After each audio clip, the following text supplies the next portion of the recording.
Good afternoon, Brian with Grand Roofing. I've got a call to look at this roof right here in this valley about it broke and kind of sagging down the center ridge beam. So we're going to go up in the attic and take a look at it, but I want to just get a visual on the outside first. It's not a huge L section here, but it's a sizable, I guess. It's a little pitchy, probably, I don't know, 8, 12, 10, 12, something in that range. The attic is easily accessible and able to walk through. It's just in there. So I got consent from the owner to do a quick video. Maybe this will help somebody out there. And then you guys that are doing framing or built homes, if you don't mind, when we get in there, leave me your recommendation on what you do, because the framing's something I don't do a lot of. So let me head up in there. I'll pause the video, and next thing you know, we'll be in the attic. We're also going to look at the amount of moisture up there too. So we'll keep that in mind. All right, so just came up the attic right there. We're going to make our way back down to the valley over that section. But just as soon as I came up, I happened to notice there's a lot of mildew or mold up here growing, which is a big sign of a lot of moisture. And if you look, there's a lot of areas where they should be vented, and they're not. You also have some baffles, but if you look down there, the baffles are actually clogged with insulation, or behind me I looked at a couple, they're pushed up. Now there are some, but not enough. Also underneath in the soffit, it's all wood, and there's just little register covers for ventilation in the soffit, but not enough. So it's really muggy up here. Ventilation is pretty daggone important. So moisture, you want to have ventilation. On a big hip house like this, in my opinion, there's not enough ridge to do ridge vent. Some areas there's not much ridge at all. Other areas there's a little bit, like right here's a little bit of a ridge. But big open area like this, my opinion, you probably should stack in some box vents in that area, not the ridge vent, because there's not enough. The other thing looking for is tubes like this. That is not a good way to run your shower fans or your dryers out, especially if there is no sorry, cancel this, got a call coming in. Not enough ventilation for that to go out. There's not enough ventilation in the soffit, so it's probably not going anywhere, and it's just kind of leaking out up in here. If you ever see those, you make sure you put them in to go through the roof vents. I don't even see one up here on this house, but it's an RVK1A kit or a little 686 for 636 for the stoves range. All right, bear with me for a second. Working my way over there. Don't want to fall through.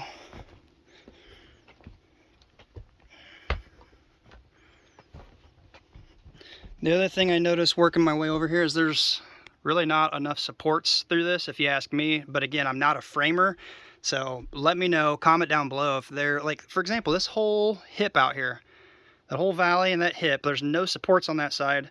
Granted, I don't recommend putting a support unless it's over an interior wall or really close to an interior wall, because if not, you're going to put that load and crack drywall. But I see a little 2x6 or 2x4 coming down over to this area.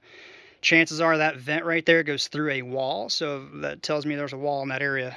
Here, don't know so much. There's no braces going across this, so the weight pushing down is going to naturally push out the east and the west walls.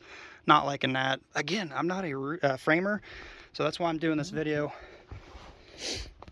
But here's the actual issue, what's going on. It's got a drop the ceiling. It's got a massive cracked center valley ridge beam, whatever you want to refer to this as. I told you I'm not a framer. It's about a 2x8 going down from the bottom of the valley all the way up to the top here, and that's a pretty daggone sizable one with one support right here.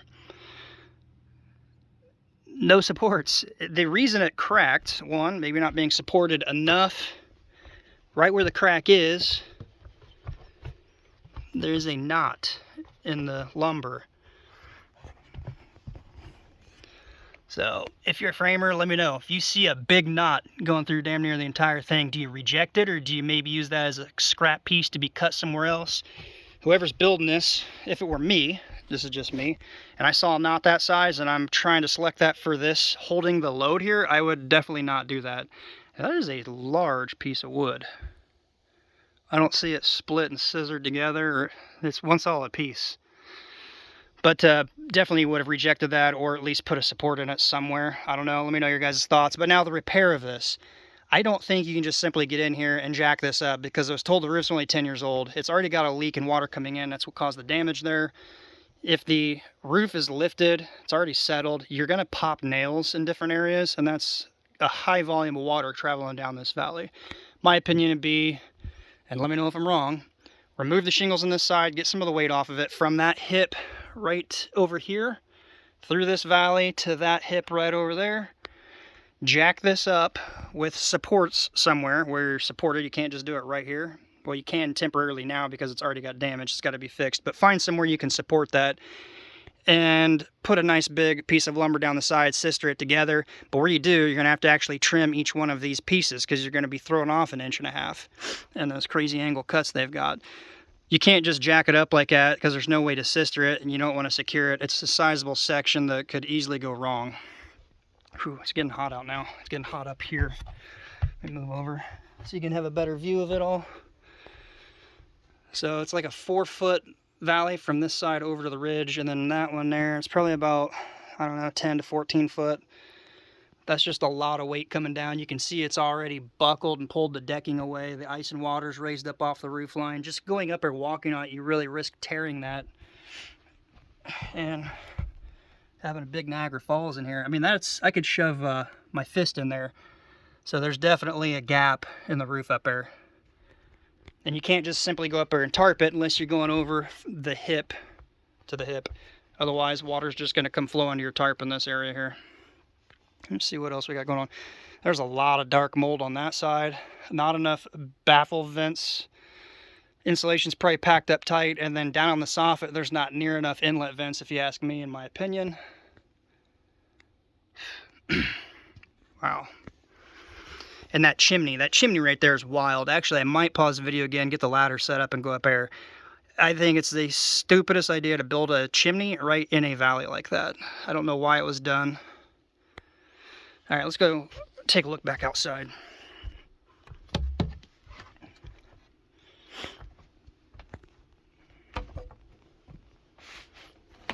See if we see any more bathroom vents or anything popping up anywhere. At least there's room to walk up here. All right, I'm going to pause the video. We'll go jump out there real quick. Or actually, I want to look at one more thing over here that I was looking at a minute ago. Yeah, you can't vent that when it's all packed like that.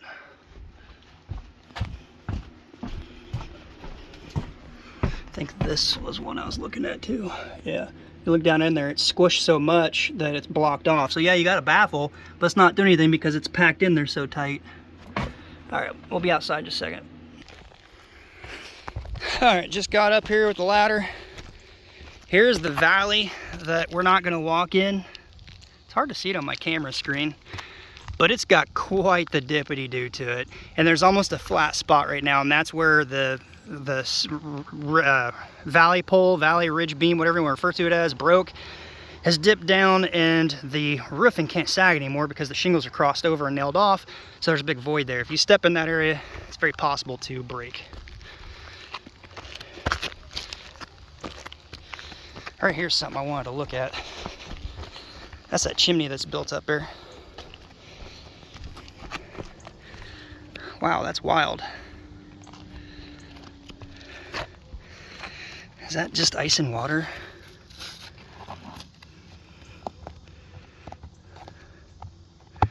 Wow. I really hope rubber or something is under this a little thicker than that. Interesting. All right, so right here, I'm going to point out something too real quick. I've seen a lot of people try to tarp something. Now, first off, if it's discussed ahead of time, if this whole L section is going to be tore off to do the repair, that obviously means you're going to have to reshingle this whole L section. So if you're going to tarp it, you need to go over the hip, but don't go way out here. Keep it right over the center of this and cap that with cap nails or a 2x4 holding the tarp down. Reason is, if you're going to tear this up and you got to get this off to get that section tore off on both hips, you're going to have to replace this. So your nails are going to be covered when it's redone. I've seen people come way out here and cap nail down an entire section, or over a front ridge and cap nail the whole front. You just cause a lot of damage. You can't just tarp the small area that's affected because the water coming down from above it, unless you pop a row of shingles loose and tuck up under there, which can be done. But when you're in a valley, you've got to cross over both sides, so the water coming down the valley gets on top of your tarp to come down. So I just want to point that out because I see that done wrong a lot. Like, for example, there's a hole here. I'll roll up, and I hope it's homeowners that are just throwing a tarp over it, not a contractor, because the water runs right under the tarp. So anyway, let me know, back out a little bit here. Let me know your thoughts on how you would take this and repair this, if you would just jack it up, if you'd remove the shingles and the weight, do what I described inside, or if there's a better way of doing it, because it's honestly, it's something I don't typically do, is that kind of framing.